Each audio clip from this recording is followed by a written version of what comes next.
Tomorrow morning, when you stop at a gas station, look at the price on the board. Then drive to the next station, then the next. What do you see? The same price.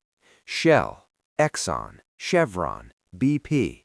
Maybe a difference of a few cents, but basically identical. Now think about this. You've been told that since the 1980s, gas prices in the US are deregulated. A free market. Companies are supposed to set prices independently. So if it's really a free market, why don't prices actually compete? Why doesn't one company sell cheaper to attract customers? Why doesn't another charge more and claim premium quality? Because what you think is competition isn't competition. It's a cartel, a system. A system created 150 years ago by one man and still running today. The pattern you've seen before. Remember 2010's tech wars? When Amazon undercut everyone on prices? When Uber burned billions to crush taxis? When Facebook bought Instagram, then WhatsApp? When Google killed competitors by bundling everything for free? You thought, wow, consumers are winning. But a few years later, bookstores disappeared. Taxi companies collapsed. Social media shrank to a few platforms. Cloud computing concentrated into Amazon, Microsoft, and Google. That free service wasn't for you. It was the cost of killing competition. And you weren't the customer in that game. You were the weapon. This strategy isn't new. It's 150 years old. And the man who perfected it was named John D. Rockefeller. John D. Rockefeller, the original architect. Rockefeller wasn't just rich, he was the richest human being in recorded history. Adjusted for today, his wealth would exceed $400 billion. At his peak, he controlled about 2% of the entire U.S. economy alone. But money wasn't his real legacy. His real legacy was a system, a method, a blueprint that today's biggest corporations still use. Amazon, Google, Apple, Big Pharma, big banks, energy giants. And you live inside that system every day without realizing it. The oil rush and the real insight. In 1859, oil was discovered in Pennsylvania. Everyone rushed to drill wells. Chaos, booms and busts, fortunes made overnight, fortunes destroyed just as fast. Rockefeller saw something others didn't. Drilling for oil was gambling. Refining oil, turning crude into kerosene, was certainty. No matter who drilled the oil, they had to refine it. So Rockefeller didn't chase oil wells. He built refineries. The first move? Vertical integration. Most refineries did one thing. Rockefeller did everything. He bought barrel factories, storage warehouses, transportation, distribution networks. Anything his business depended on, he owned. That meant lower costs, more control, no middlemen. Today, we call this vertical integration, and it gave him a lethal advantage. The secret weapon? Predatory pricing. Rockefeller made secret deals with railroads. He paid less to ship oil, sometimes nothing at all. His competitors paid full price. That meant Rockefeller could sell kerosene below cost. Competitors lost money on every sale. They had two choices: sell to Rockefeller or go bankrupt. This wasn't business. This was economic warfare. The Cleveland Massacre. In 1872, Rockefeller visited every refinery owner in Cleveland. His offer was simple: sell to me at a fair price.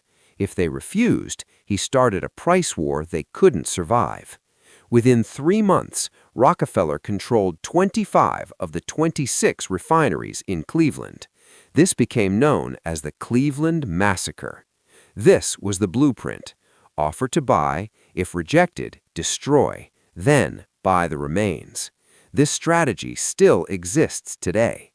The trust outsmarting the law. By the 1880s, Rockefeller controlled 90% of U.S. oil refining. That was illegal, and the public hated him. So he invented something revolutionary, the corporate trust. On paper, dozens of companies existed. In reality, one group controlled them all. Different names, same owner. This structure later evolved into what we now call holding companies: Alphabet, Google, YouTube, Meta, Facebook, WhatsApp, Amazon, AWS, Prime, Retail, JP Morgan Chase, banking, investing, credit. Rockefeller didn't just build a monopoly, he built the legal architecture modern corporations still use. The breakup that made him richer. In 1911, the U.S. Supreme Court broke up Standard Oil, 34 separate companies. Everyone thought Rockefeller lost, but he still owned shares in all 34. And guess what?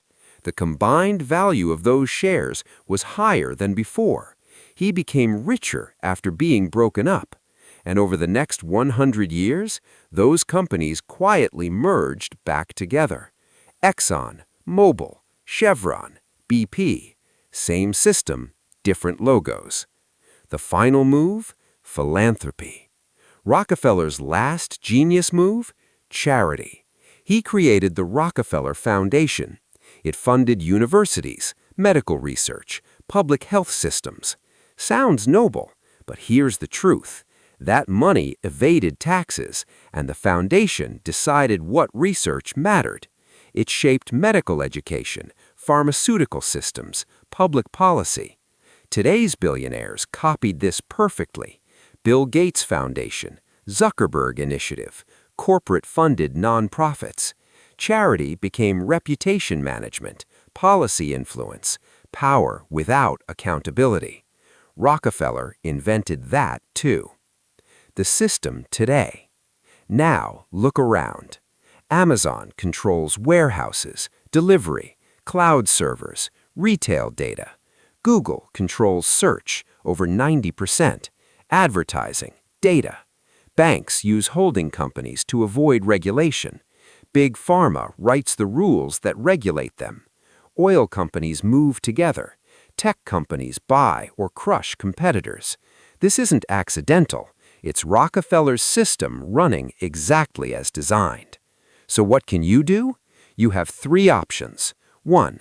Accept it. Use the system for convenience, cheaper prices, easier life. 2. Fight it.